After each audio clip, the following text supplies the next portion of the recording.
This is the Quest 3, and today I'm going to be sharing my thoughts after using it for about 4 days now.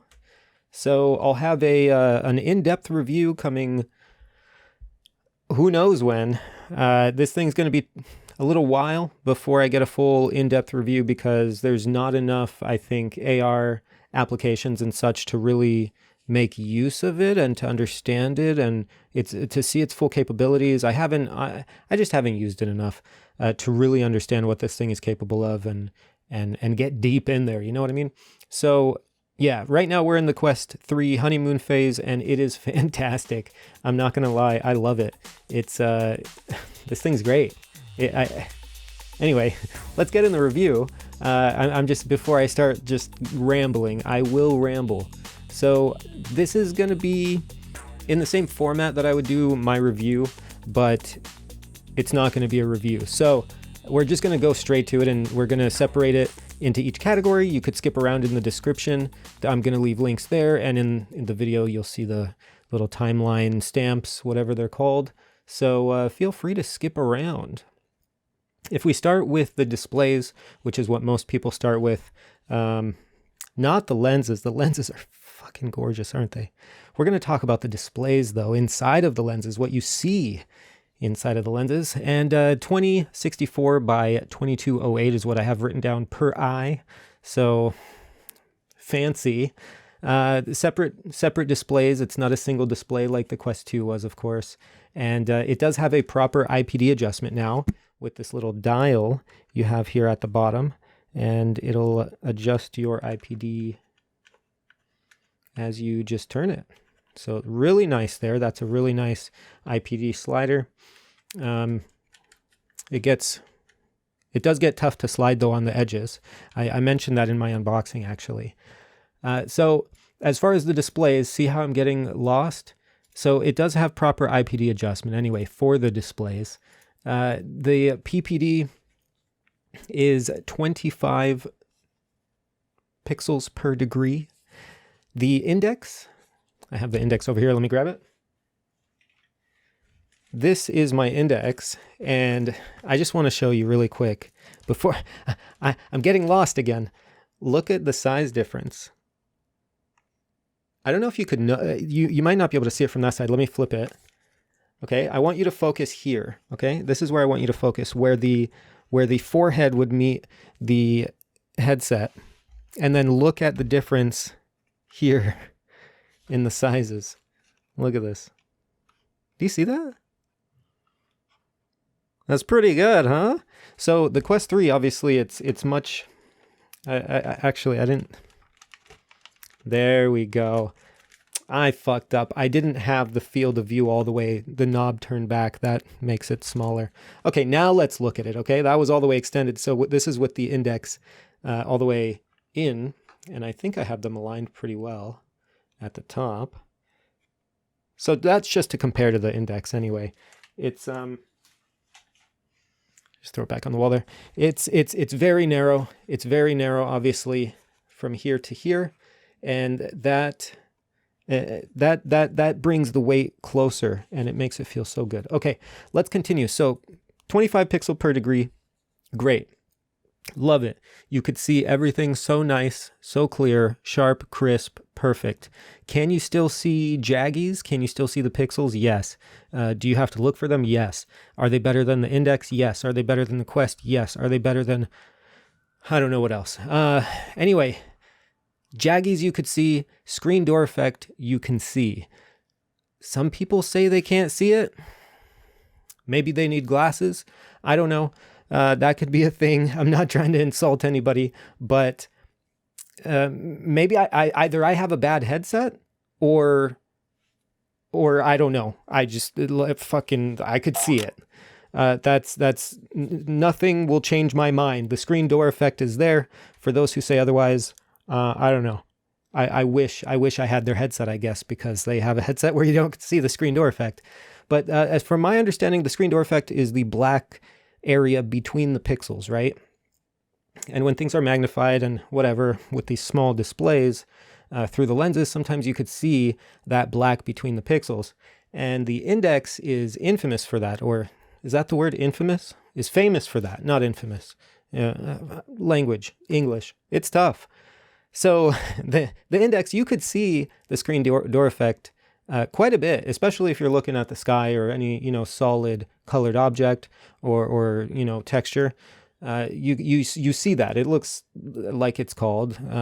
It looks like you're looking through a screen door where you see blacks. Let me drink some water. My mouth is getting a little dry. Nice. So, who was it? Okay, MRTV and VR Flight Sim Guy. I wrote it down here. They were having a conversation about the screen door effect on MRTV's podcast, and I'll leave a link to his channel down below. Now, Sebastian from MRTV, he was saying he was not able to see the screen door effect at all. He couldn't see it. I really don't see it. VR Flight Sim Guy, he was saying he does see it. I'm totally on VR Flight Sim Guy's side. It is noticeable if you look for it. It is noticeable on a blank, canvas, like a blue sky that's, without a gradient maybe, or even with a subtle gradient, you could still see it obviously. But with any textures, you don't see it, which means in most games, you're looking around the walls and everything, objects, the ground, everything's going to be textured in some way. So you're not going to see it in normal use. So it really is a non-issue. Whereas something with the index, that's something where the screen door effect you see with use because it's so bad, right? So you don't see it with normal use, but the screen door effect is still there if you look for it. That's all I want to say there. This thing does have a higher resolution than my index, of course, and it really does show, especially with the screen door effect. It's almost not there. It's very close to not being there, very close, but it is. Same thing with Mira. Imagine a texture on top of a video feed, and there's like a 50% gradient, or sorry, 50% transparent or opaque layer, pixels of blotches that you see. And when you look around, you always see them. This is only really seen, again, similar to the screen door effect. It's only really seen on bright blue skies, things like that, where things are single colored. And you won't see it on a white background. Mira, I've never seen it on a white background, so it's usually on like colored backgrounds that are just kind of flat. Anyway, so Mira exists as well. Brightness, there's plenty of brightness going to the LCDs here. Of course, the optics, the lenses, the pancake lenses are going to need plenty of brightness. Pancake lenses are known for that, I guess, but LCDs, they're plenty bright, and you get plenty of brightness going through to the eye, through the lenses there. Of course, it does have 90 hertz, 120 hertz in like an experimental mode type of thing. Games will have to support it, obviously, but 90 hertz is great on this thing. Honestly, 90 hertz on this feels better than 90 hertz on the Quest 2, just because of how, I think, smooth everything is. I think the processor is doing something where it's just like the frames are there, man. Like, it's quick. This thing's quick. And 90 hertz, I've been playing on 90 hertz the whole time. There's an option to turn on 120 hertz. And actually, I don't think it's an experimental mode. I don't know why I wrote that down, but there's an option to put 120 hertz, and it is a lot smoother. But I just put it at 90 because I figured 120 would increase heat. And this thing does have a fan, which I'll talk more about a little bit later, but there is a fan in here, and you do hear it. It's there when it's quiet. You won't hear it during action scenes and stuff. It's quiet enough, but there is a fan in there, and you can hear it. So that's something that's worth mentioning, of course.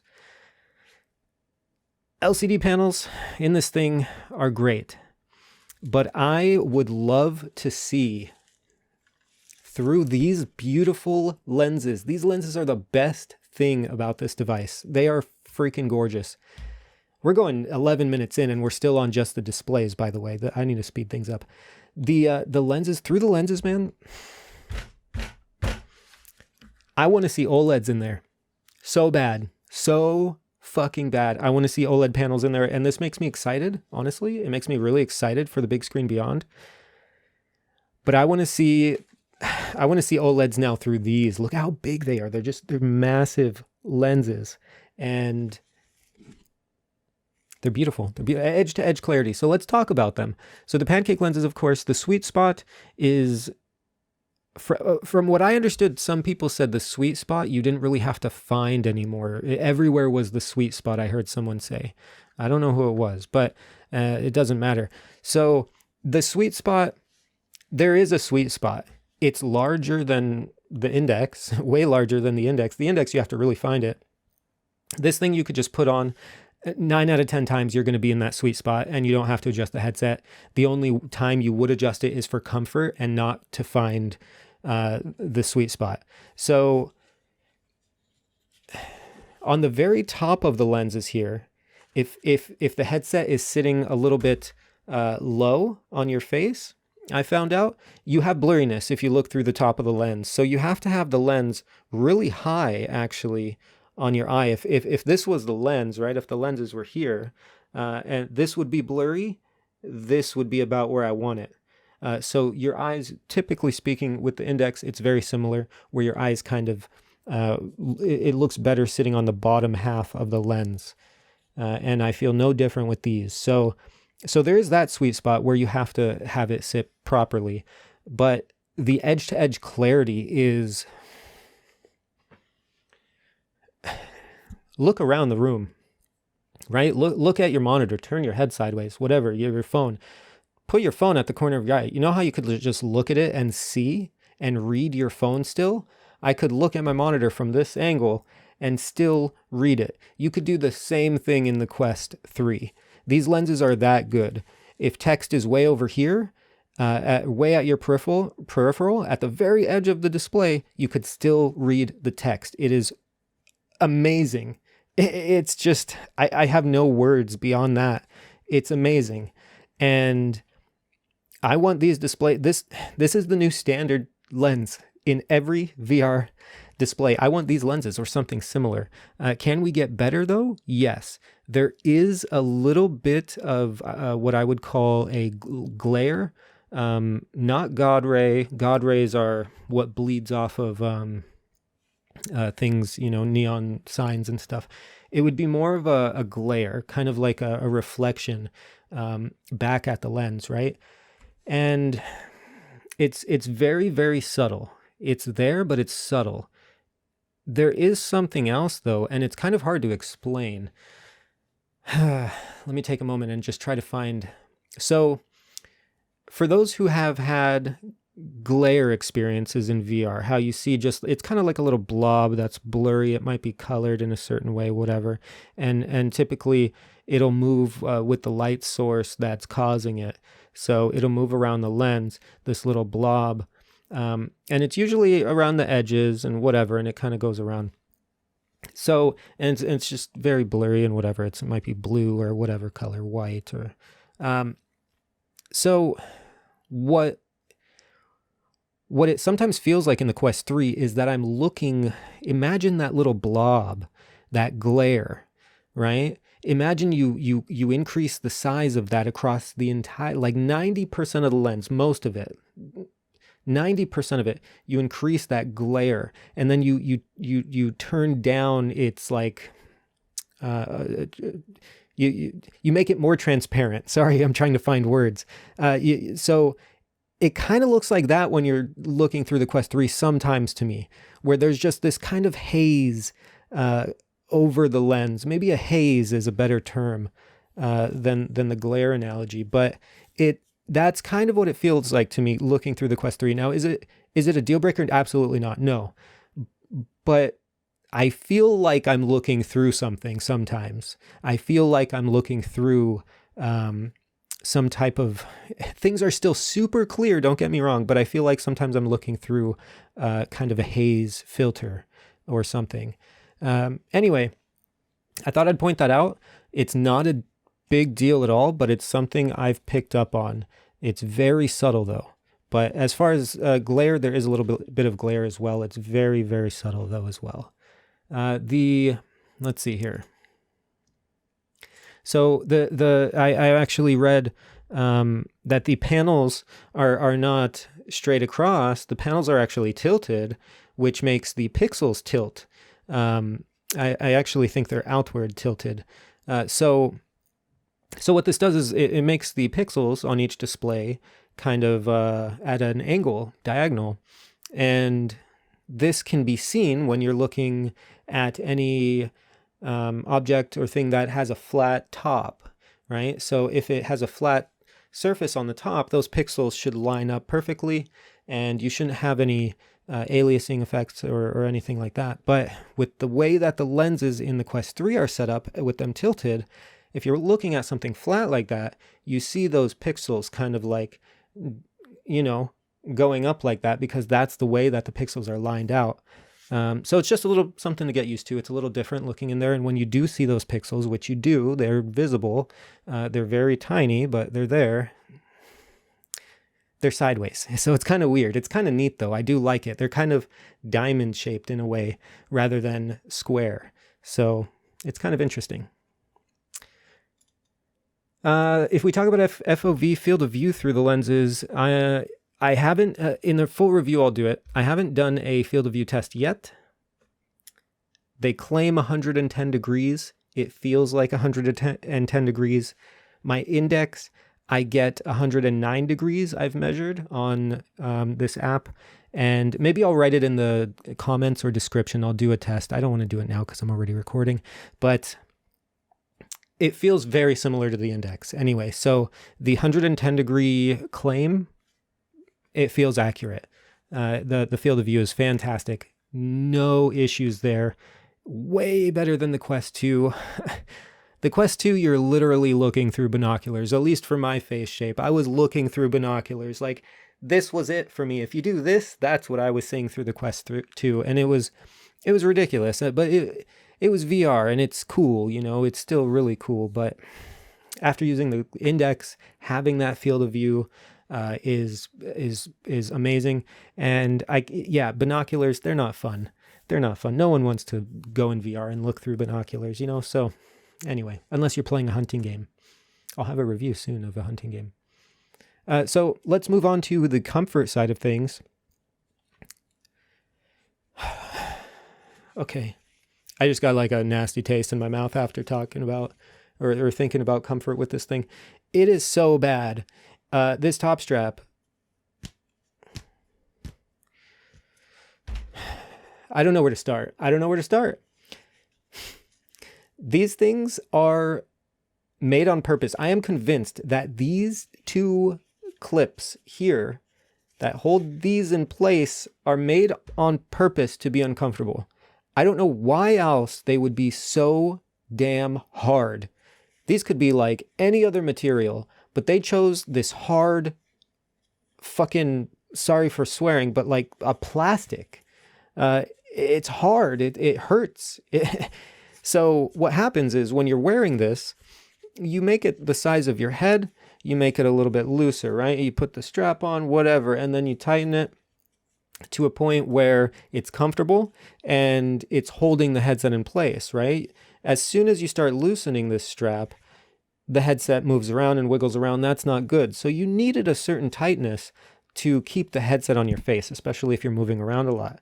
Now, with it tight enough, just tight enough so that it's not wiggling around too much, these head straps, these little clips, plastic fucking protruding clips, will start to create pressure points on the back of your skull, and it feels like a knife is stabbing you in the back of your head if you wear it longer than you should. It's absolutely horrible, and they did it on purpose. There's no other reason. There's no reason. There's no fucking way this went through testing. And actually, you know what? There is a way it went through testing. Of course it did. It went through testing. And people were like, ow, this fucking hurts after a couple minutes. And they were like, yes, this is the one. So that's what testing they did. I'm not even joking. I fucking guarantee that they went through a process to make the most uncomfortable strap that they could. There's no reason it should ship with this. For the price, There's no reason. They're trying to upsell, and it's very, very effective. They're trying to upsell their better headset that's more comfortable, their Elite strap. But fuck that one. Go buy a third-party one. You'll spend less money, and you'll probably have something just or more comfortable as the Elite strap. So that's what I have to say as far as comfort goes. The weight with the default strap is fine. It still kind of weighs down a little bit on the front, but it's much better than the Quest 2, this strap. Not thinking about comfort there, it's better than the Quest 2 in terms of hugging your head and everything and keeping the headset where it needs to be. So the front of the headset's more comfortable because it's not weighing you down, but the back is what's killer.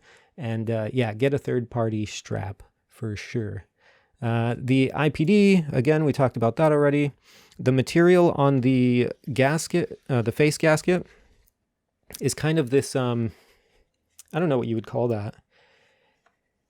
It's almost like the fabric in like the cheapest version of a new car. You know, if you're going to buy like a Kia, a cheaper car, obviously. If you're going to go buy a Kia or a Honda or something like that, that's the material it feels like. That, like, this is the material the seat would be made out of.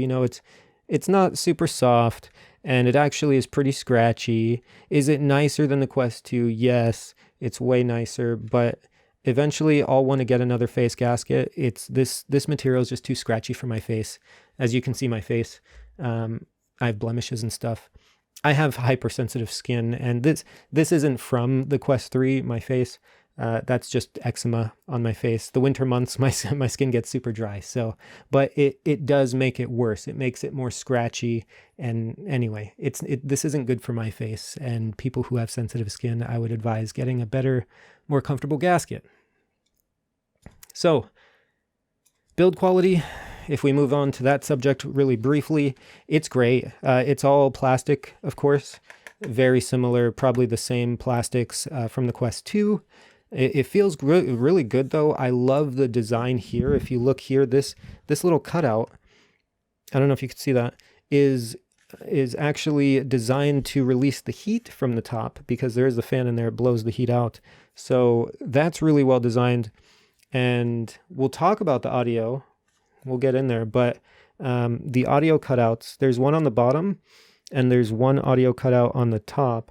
So that's a little new, and these speakers are great. The people who are saying these speakers suck are, I don't know, they're great.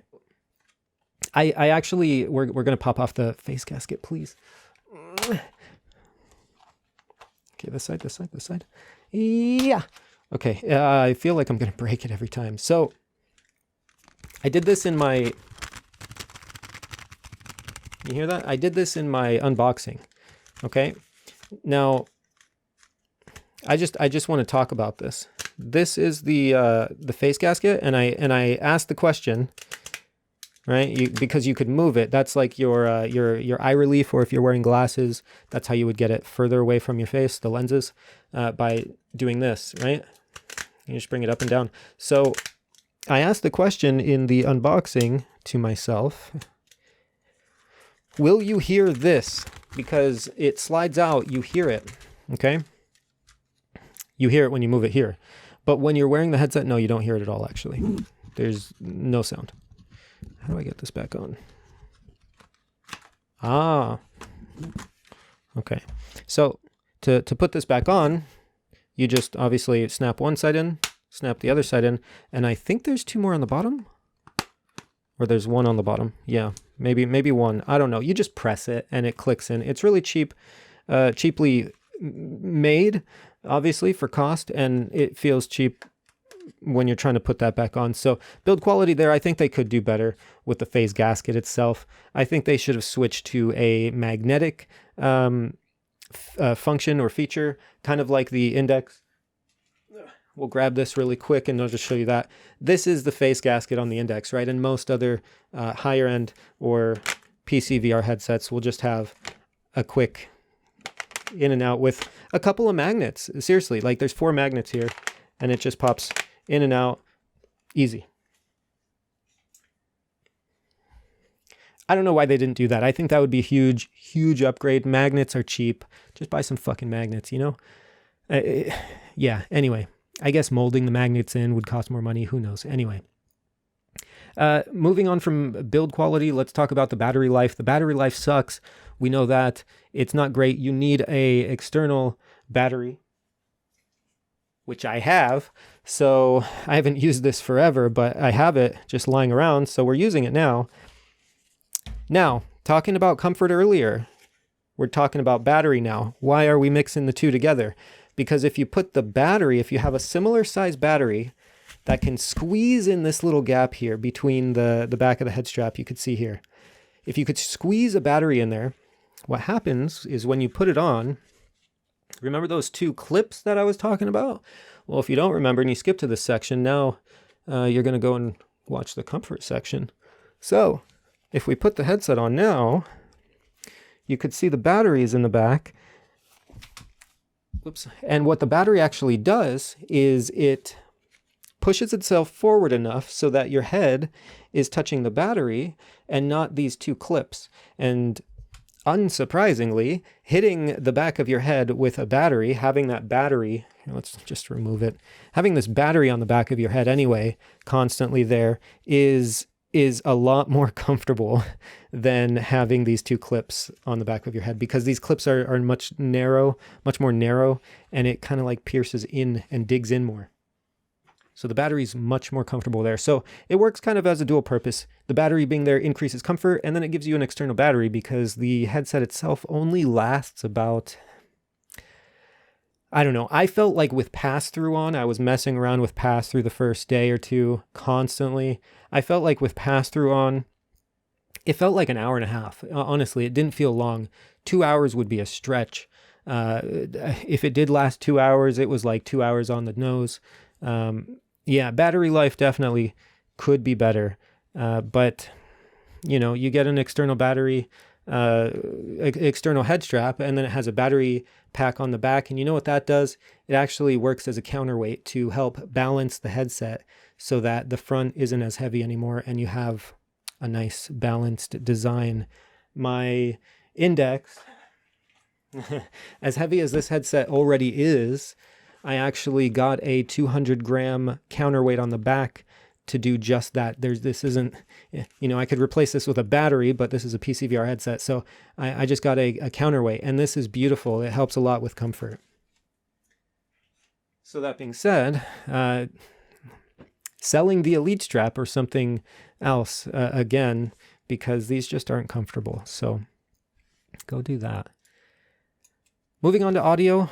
So we talked about audio a little bit in the build quality where we mentioned these two cutouts. The cutouts, these ones here are more for like the bass and those direct sounds straight to the ear. And then these up here are going to be kind of your, and I tried covering them. It's really interesting. If you cover both of these, if you just slide your finger here and cover them while listening to something, you'll notice suddenly you don't have as much sound stage. The audio feels suddenly very earmuff kind of sounding, actually. I just put my hands to my ears and it sounded almost like that, where it felt not as spacious, the sound. And that's why these speakers sound so great to me. The people who say they sound bad, I don't know, maybe their ear design is differently shaped and the sound's not getting to their ear the same as mine. But the audio on these, I have no desire to plug in headphones. I have no desire to plug in IEMs. These are great. The bass is a little bit, muddy maybe, a little bit potent, or not punchy. What's the opposite of punchy? I always have a hard time describing audio terminology, audio sounds, what I'm hearing, right? So the bass feels a little bit flubbery, not as tight. Okay, so keep that in mind. But there is bass there. The bass that you're getting for explosions and things like that, it's going to be great. You're going to love it. And as far as music goes, though, it's not going to sound as good for music. So the people who, I get it. So the people who do say the audio sucks, maybe they're just, you know, I have a pair of headphones here that are really nice, Sennheiser 6XXs from Drop. And these are, I love these. These are my daily drivers. These are crisp and clear and very neutral sounding. They sound brilliant. So these aren't that. You're not going to be getting Sennheiser sound out of these, but what they do produce is immersive audio, especially with the, again, top cutout. And that's exactly what you need in VR. And these do just that. They're great. They're not for listening to, FLAC files and high fidelity audio. They're for fucking gaming and mixed reality, watching videos here and there. So for what they have in, they're fantastic. It's all you need. I don't see why people complain about that, but those are people who are very particular in their audio and what they want to hear.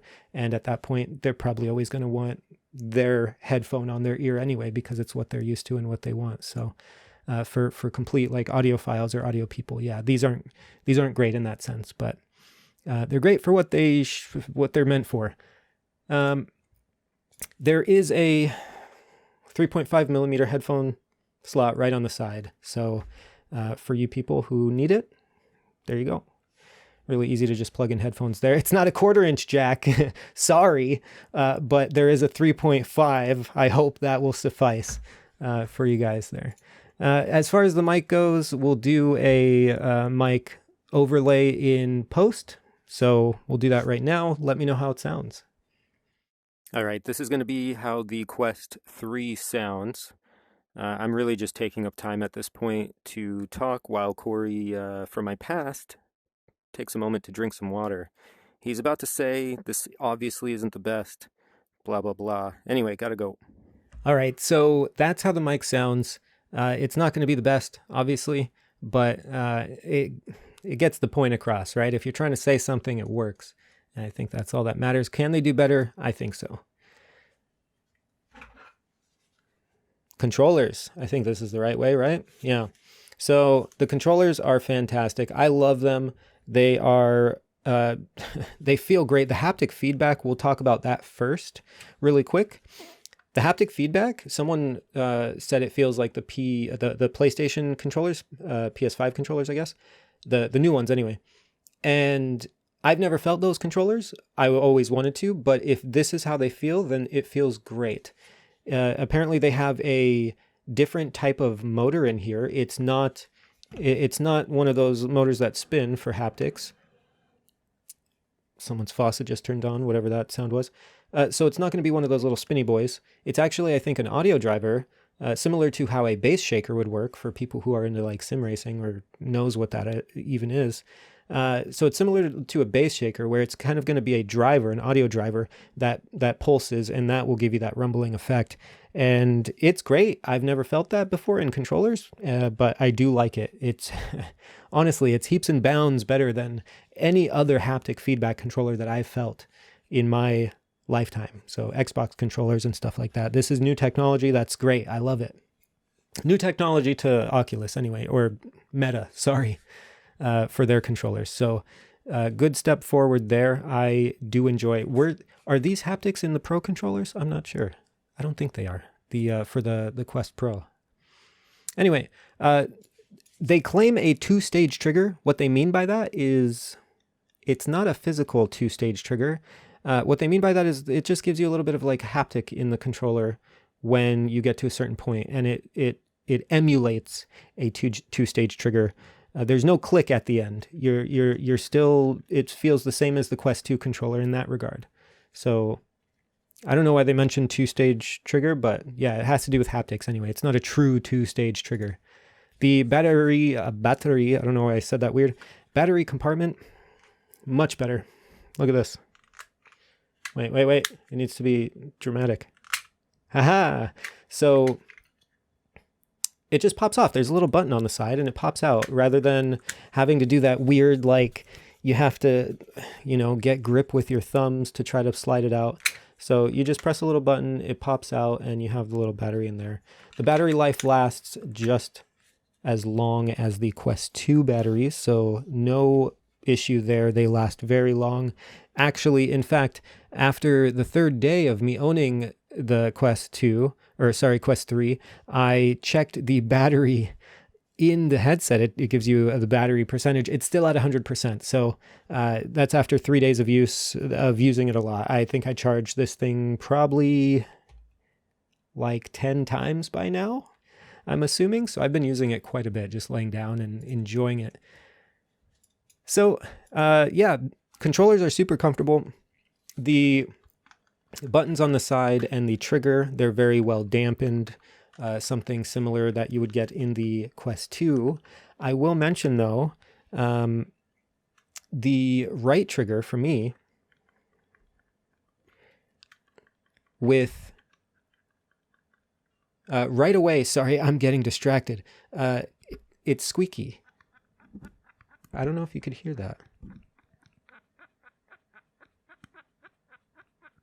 I'll amplify that so you guys could actually hear it, but it's squeaky. The left one doesn't.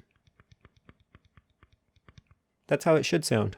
So my right trigger was a little squeaky. Check for that. I'm going to keep mine. I don't care. It doesn't really bother me. I can feel the squeakiness. It does feel like I don't know, a damaged spring or something. I don't know what's going on in there, but it doesn't bother me that much. I'm not going to return it personally, but it is an issue. So for people who want perfect controllers, make sure they are not squeaky. Hopefully they're not squeaky for you. No halos, obviously. So again, that's a huge upgrade for these controllers, because when you're in a first-person shooter or something, you're going to have your controllers tight and close to you, and those halos would always kind of get in the way, right? So now you could, I don't know, you could do all kinds of stuff that you couldn't do before because there's no halos. Yay. So tracking, we're going to go to that. Let's put our controllers away. Man, this video is going to be long. Okay, this is going to be like a in-depth fucking thing, I guess. Tracking. So we have a depth sensor in the middle. We have two cameras here, and then two cameras kind of on the bottom at an angle here on the left and right as well. This is the power button, of course. So tracking is great. I have issues with the notifications that it gives you when you lose tracking, but that's another issue. When you lose tracking, or not necessarily when you lose tracking, but sometimes it'll tell you the room is too dark for hand tracking. We're talking about hand tracking here, not headset tracking. But with hand tracking, it'll tell you the room is too dark for proper hand tracking. That notification becomes so annoying sometimes. So again, in our in-depth review, we're going to look at things like that, how to turn that off if they, software fix that, or allow you to have a little notification button to just pop it off. I looked in the notification settings. I couldn't find anything. So there is that. In extremely dim lit rooms, you will get that notification. Otherwise, if you're in even moderately lit rooms, my room right now, the tracking is fantastic. It works flawlessly. Really, it's great. I've had no issues with tracking really at all. So I think it uses the depth sensor for hand tracking as well. So you could use it, like it shoots out IR lights. I don't know how this stuff works. Technical bits that you could probably find from someone who's not me. I'm just here to talk about what I know, and I don't know the technical bits. So I think it shoots IR light anyway, to hit the hand and actually help track the hand. And you're actually able to do hand tracking in very low light. So I don't know why it warns you. That's where it comes down to. Like, I don't know why it's warning me when it's working anyway. Quite often the hand tracking would be working flawlessly, and it would say, hey, your hand tracking is having issues because there's low light. And it's like, what? Maybe it uses both light and the IR sensor. I don't know. I have no clue. So the depth sensor for tracking, if we talk about that, that's going to be used for scanning your room, of course. It's really freaking cool how it works. It's really surprisingly accurate. It doesn't get, obviously, very refined things like the polygonal whatever, how the terminology, the way it kind of, how do I explain stuff? The way it shapes itself around objects, it can't be incredibly precise and small as to, obviously scan a cable or something, but the larger objects, it gets very nicely done. So I'm really impressed there with how it kind of creates the environment for mixed reality. It's very impressive, and with this technology moving forward, it'll be interesting to see how it develops and how much more accurate it gets, and what it can do with the environments, right? Because when you're playing with things in your environment, you need that tracking, the scanning to be accurate, because otherwise, if it tracks your table, it scans your table or an object, and it's a little bit off, it makes like a little bump in the table that isn't actually there. If, let's say, a little army man or something, a little Lego dude or whatever is walking on your table in mixed reality, and he goes over the bump that exists, but that doesn't exist on your actual table, right? Because your table's flat. But because of the scanning discrepancies, that creates issues. And we'll talk about more of that in our mixed reality section next. But anyways, yeah, this thing is great. I really enjoy it. Tracking is great. And yeah, I don't know. Okay. I need a break. We're going to take a break. So the hand tracking is wonderful. Each finger, there's a slight delay. So you see a little bit of latency as you wave your hand across. But as far as navigating menus, grabbing things, moving objects around, or overall just using your hands in mixed reality or in VR is outstanding. I have no issues with it other than the latency. It can be improved, I think, but it's good enough for now for what you're doing. So it does support hybrid tracking as well, which means you can use your controllers and your hands simultaneously. This is something that I guess wasn't supported in the Quest 2. So if you want to use the controllers and then point and navigate or swipe through a menu, you can do that while still holding the triggers to get more precise movements and pointers or whatever you need to do with the triggers or controllers in general. So that's really neat that works. Overall, it's very fluid, very user-friendly, very easy to pick up and learn because it's what you do every day. You're using your hands. So that feels really cool in mixed reality, in VR as well. And I think that adds to the immersion a lot. I didn't have hand tracking on my index, so actually my cameras, I realized, don't even work on my index anymore. But I've never really used hand tracking much, and I didn't realize how much it can actually add to the immersion. Just not having a controller in your hand, you're in VR, you're already immersed as it is visually, but you're holding controllers still, and you don't realize how much more immersive things can be if you're not holding these controllers anymore. And you do now in the Quest 3. So that's great. I love it. If we do talk about pass-through, if we move on to that and mixed reality, the dynamic range capabilities are not quite perfect. And what I mean by this is in dimly lit rooms with, let's say, if I'm looking at my monitor or a phone, the phone or monitor is at a high brightness, the phone and or monitor will be blown out unless I get close to it. And if you know how any phone or camera works, then you know how exposure works and things like that, and how it exposes is if you're too, it exposes like the overall area first, right? So in the extremely bright areas, they're not going to have any information. So if your screen is too bright, you won't be able to see it, is what I'm trying to say in simple terms, I guess. And it does that because it tries to expose your environment properly first. Anything else it sees as a disruption, basically, because your surroundings and everything, what's around you, should be exposed properly. As soon as it goes to expose for the monitor or phone, your environment gets dimmer with it, right? So anyway, so that's kind of for a reason, but if you do want to have your monitor properly exposed in a dim lit environment, you either have to turn down your brightness or you have to bring your face close enough to the monitor so that the cameras only really see the monitor, and then they could expose for that. And then you'll have proper monitor exposure. This is obviously going to be different for everyone.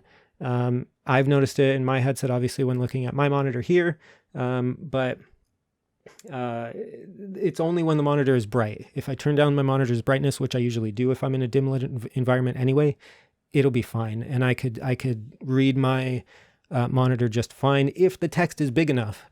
If the text is not big enough in mixed reality, I cannot read the text. So it really just depends. And lighting conditions really matter too.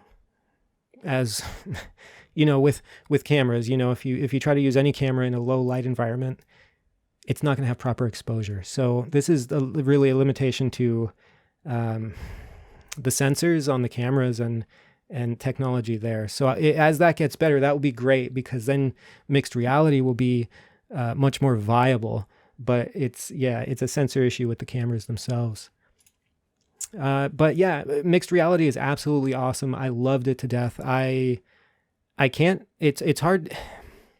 I'll have to make a separate video for this, because it's hard to talk about mixed reality in a video format like this without going too in depth. But anyways, I just want to leave it at, I'm a believer of mixed reality. I think it's great.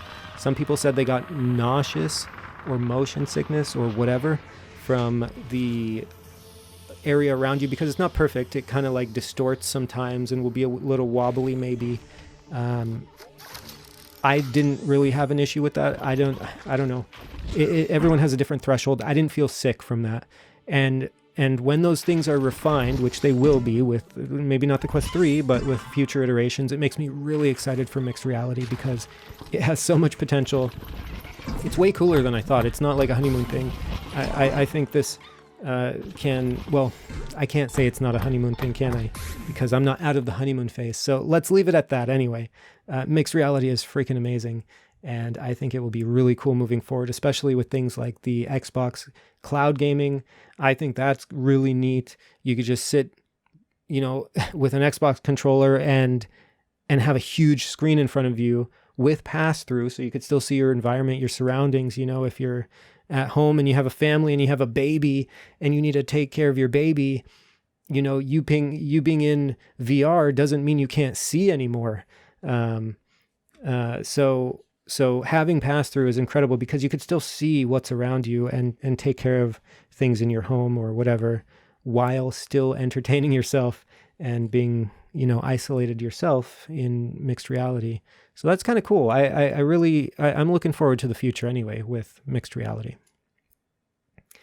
That's all we're going to talk about there. I'll go more in depth with mixed reality in a full review, but yeah, in group settings, I will say this as a last kind of thing about mixed reality. In group settings, I think MR as a whole is going to be so useful, because when you're once more people get VR as well, because these are accessible and easy to just portable, I should say. They're portable, so you could just go to a friend's house. So now if you go to a friend's house with a Quest 3, you could say, okay, let's play some Lego Brick Tales. I'm not sure if that will have co-op. I hope it does. That would be really cool. But let's play a game together in mixed reality, and you could both put on your headset and play anything. You could be in a fucking casino with a giant poker table in front of you, for instance, in PokerStars VR, in mixed reality, and your friend could be sitting on the other side of the table from you. Just sitting without a table in front of you. So mixed reality is going to be amazing, I think, moving forward once we start to see the development of new apps. And I'm excited anyway. It has me convinced. I will say that. So that's really good on the Quest 3.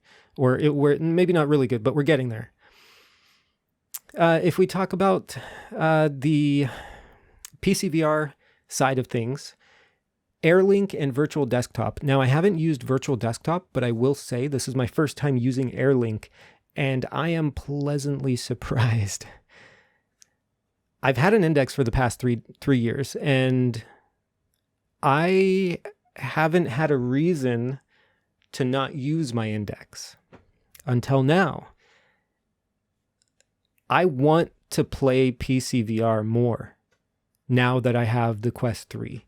And it's simply because it has, well, it's fantastic. The lenses and optics are crazy good. but the wireless support is so good. My router is out there and around the corner. It's not even in the same room as me. And it's a modem / router from my ISP. It's a wireless 6 router, so there is that. I am in an apartment, and the reason why I'm explaining all of these things is because with all of these things said, I'm in an apartment with tons of networks surrounding me. There's so much interference. With all that said, the Quest 3 with AirLink in another room on wireless 6, not even 6E or whatever's out now, the AirLink did absolutely incredible. I didn't notice any compression in Half-Life Alyx, but I wasn't really looking for it, and I don't know yet, to be fair, what compression really looks like in a lot of these games. So it's still new to me because I'm learning. Compression was bad in iRacing. I tried iRacing wirelessly, and in some games you'll notice the compression. It will be bad for wireless, and it'll be bad even through the link cable. I can't play this in sim racing, but for everything else, wirelessly, games like Half-Life Alyx, at like 110 megabytes per second through AirLink on that little slider. You could go up to 200. I was at the middle. Flawless. I have no complaints. It worked so damn good. There was no latency that I noticed. Contrast colors were there. It looked beautiful. I'm really speechless in that regard because I went into it thinking, yeah, I'm going to notice a bunch of latency. It's going to be all blotchy. You know, I'm going to notice things when I look fast left and right. I'm going to see the screen, like, you know, start to come across from the sides. And you do see that sometimes if there's interference. But there was none of that. Sorry, I kind of just zoned out there for a moment because I'm in awe. I was reimagining myself in Half-Life Alyx, and that's where I want to be right now. I want to go and play Half-Life Alyx through these lenses with these crisp displays and in wireless, playing PCVR, untethered. This is my new PCVR headset. The Quest 3 is my new PCVR headset. For most games, 95% of games, let's say 90% of games, for most games, for racing games, flight games, things where there's very precise, quick controls and movement, you will notice the latency. There's a bit of latency there. Everything else is great, though, is great. All right, let's quickly talk about the accessories that the Quest 3 offers. It offers the Elite strap, of course, don't buy that. It offers the colored straps and the gaskets. I'll show pictures of all of these. Don't buy that. And then, I'm kidding. Buy whatever the fuck you want. It doesn't matter. But the Elite strap, it's overpriced in my opinion. There's probably going to be more comfortable and better and cheaper third-party accessories like the Bubble VR that everyone's looking at, the M3. The colored straps, they're really cool. I think if they came with the headset, that would be, that's like a no-brainer, but they don't. So when you buy a Quest 3, it comes with the default black. And then if you want a colored gasket or head strap, you need to buy it separately.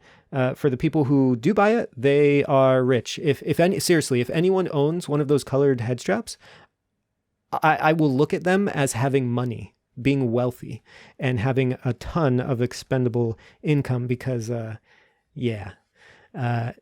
them to just, or maybe they're just all about that color, man. Maybe they just want the colors. So that's cool.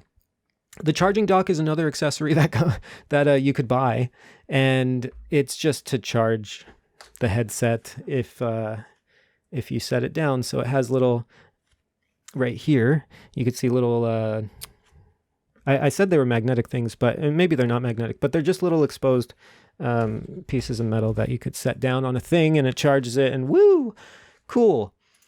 This is so fucking long. This is an hour long almost. I don't know why you guys are still here. The controller straps, I think, are really cool for the, it'll probably be one of my accessories that I consider purchasing, the controller straps. This comes off of the controllers. I didn't mention that there. but the controller strap will kind of connect there, and then somehow at the top, I don't know how or where, but it'll connect somehow at the top area. In the battery compartment somehow. But that's, yeah, you just slip your hand in. It feels, it's better. It feels more like an index controller, like this, where you could just, boom, slip your hand in and then do that, right? So I'm excited for that with the Quest 3 straps, whatever they're called for the controllers.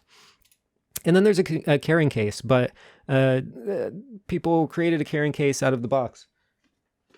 This box is really cool. So it's really tiny. Apparently the box, I've seen pictures actually, apparently this box that it comes in is smaller than the carrying case accessory. But yeah, you could just, this box is great. And then there was someone who bought like a little clip here and put a little handle, and it was all fancy and great. All right, so if you made it this far, you probably skipped through, didn't you? And if you didn't, then congratulations, it's been an hour. We're going to talk about the issues that I found with this device. The mixed reality isn't as good as the early reviewers claimed. I'm just going to say that. That's not an issue, but for those who watched any of those early video reviews, and this is like the second review you're watching, then I'll be the first to say that the mixed reality pass-through, it's not going to be as good as those early reviews that you saw claimed, because they had proper studio lighting, and in dimly lit situations, the average home that you're going to be in, home room environment, whatever, the pass-through is not going to be as great. You're going to have some pixelation or anyway, fuzzy stuff going on in the image, and it's not going to be super clear as they demonstrated in those early videos. So that's just one thing to note, something to mention, and other things regarding screen door effect, that's still there. So that's something that can be improved. I really want displays where there's no screen door effect, and I'm hoping the big screen beyond, once I do receive that, I'm hoping that will alleviate all of my concerns regarding the screen door effect still, because it's still there. It's still noticeable for me. Anyway, tracking and mixed reality requires proper light, good light, I would say, for proper and really good quality mixed reality. So that's something to note. I think once they throw maybe some better sensors, camera sensors on there, the tracking, or not tracking, the mixed reality pass-through will be much better, I think, in future generations and whatnot. But that just comes down to the camera sensors again, so that's going to take some time to fix, and I don't know if we'll ever get there. We'll see. Fan noise. So we mentioned this little cutout here on the top, and all around, actually. This will actually allow heat to come out of, and when the fan kicks on, which you'll hear if it's quiet, you'll feel the heat on the top vent, that you'll feel that heat pushing through. And that's actually quite nice, because it means that the fan is working and doing its job. You really feel a lot of air being pushed out of there. But the fan does make noise anyway, and that may or may not be an issue to some people. If you like watching a lot of quieter films, like, I don't know, maybe documentaries where there's a lot of talking, or things like that where there's not as much going on, or you're just playing a quieter game, maybe a spooky game where there's a spooky scene, you're gonna hear that fan, and it may or may not be distracting to you. You may or may not find it a problem. Things can get warm on this as well. That's nothing really new to VR, and especially VR that's going to have all of the components in here doing all of the processing and whatnot. That's why the fan's needed. So you have a whole computer in here. So it's getting hot, it's getting warm. So it doesn't affect me, because I don't really get affected by warm headsets and warmth in general. I do really good in the heat. But for people who are sensitive to that, then this headset still gets warm just like any other. So that's something to note. Anyway. So if we move on really quickly to the things that I liked and my opinion on the Quest 3, these are just some quick notes I made. Mobile VR is absolutely incredible, with the trade-off that the battery sucks on this thing. So if you're investing in a mobile headset or a Quest 3 or a VR headset for the first time, this thing's incredible. Get it. I love it. It's a no-brainer. But it only lasts like an hour and a half, 2 hours, if you're using it for gaming and whatnot or mixed reality pass-through stuff. It doesn't last that long. You're going to need a third-party strap. But that being said, this is my first wireless VR headset, and I wish I got something sooner. Let me take that back. I don't wish I got something sooner because I had a Quest 2 for a while and I never used it. I wish something this good, PCVR kind of quality that I would use for PCVR came out sooner in a wireless form factor, but we have it now, so go and get it.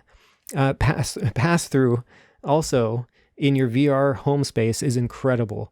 The first time you use it, you're going to be blown away. For people who, are new to VR, obviously they're going to be blown away no matter what they do. But for the people who have been in VR for a long time now and who haven't really experienced, mixed reality in either other headsets or just good. This is the first real headset that has affordable, good, proper, maybe not proper, decent mixed reality capabilities. And I'm just blown away.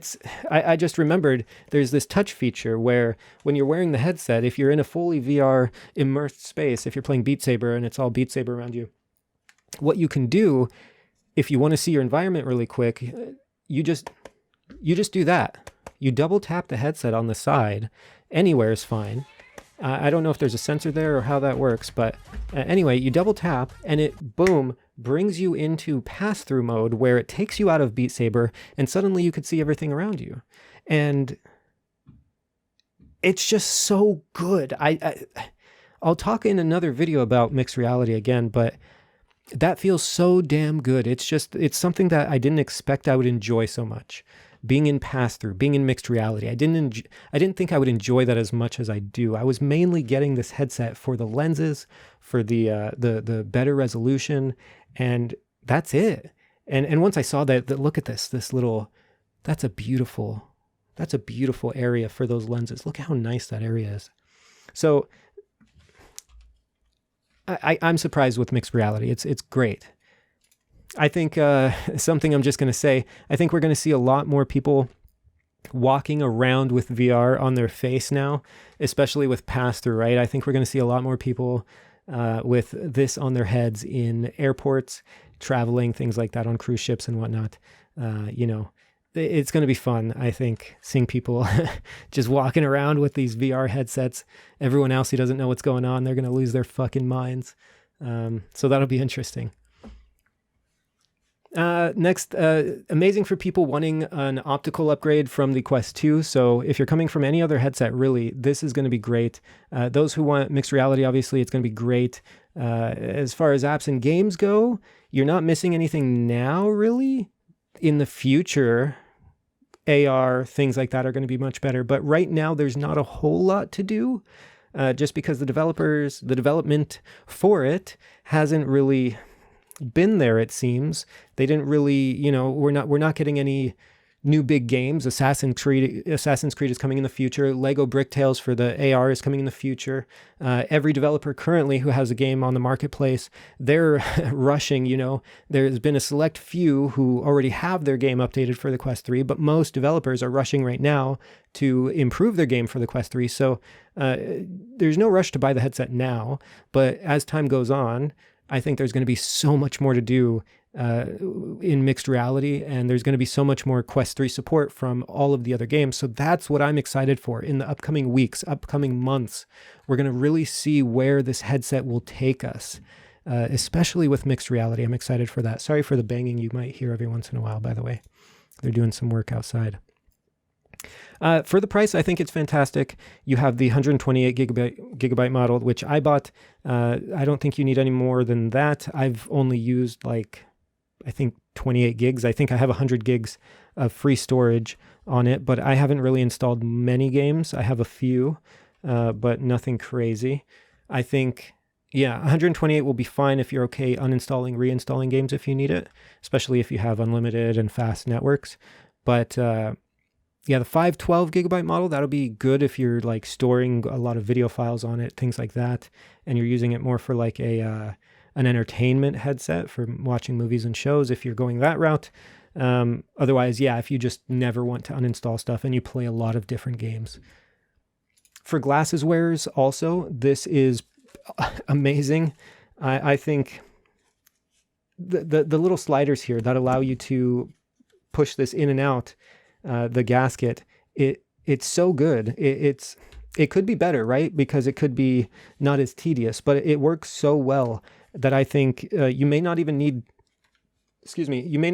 the lens inserts. You might just be able to play and use your glasses. So test that out before you buy lens inserts, I would say.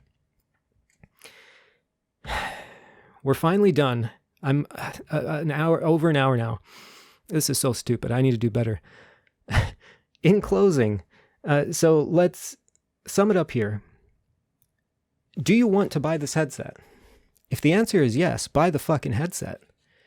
Do you want to buy this headset? If the answer is no, don't buy it. Why are you here? That's all I have to say. I don't know what else to say. You know, if you want to go back and go on everything I said, we could discuss it again. But yes, for if you're a Quest user and you want to upgrade, or you're wondering, is this worth it? Yes. Better optics, better resolution, not better comfort. Okay, so be prepared for spending a bit more money on proper comfort. Better audio, pass through, mixed reality, color pass through, mixed reality, and the new chip. It's twice as fast, over twice as fast. It's so good. Yes, upgrade. Absolutely. If you're a PCVR user and you're curious about pancake lenses and you want to try something and you want to try wireless PCVR, yes, get it. Definitely. Absolutely. Better than the Index.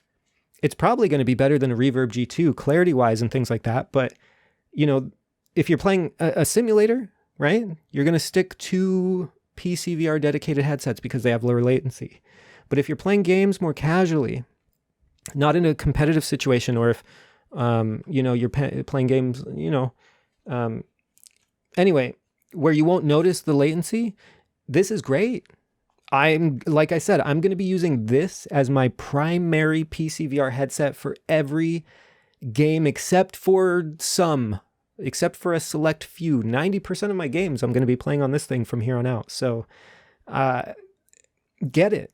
If you want mixed reality, if you're interested in mixed reality and pass through, and you want to play you know, games while seeing your environment, and you felt a little bit closed off with the Quest 2, and you know, maybe you didn't like the binocular effect or whatever on the Quest 2, and buy this headset. That's all. Anyway, I'll see you guys later. This has been way too long. Subscribe if you liked it. Like if you liked it. And I'm curious whether you think the Quest 3 is worth it. Let me know in the comments down below. If you liked this video in general, let me know in the comments below. If this was way too fucking long and I talked too much, let me know below.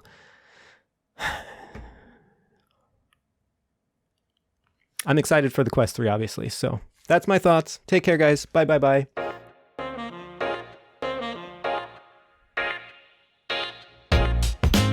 You know what I think that you're seeing?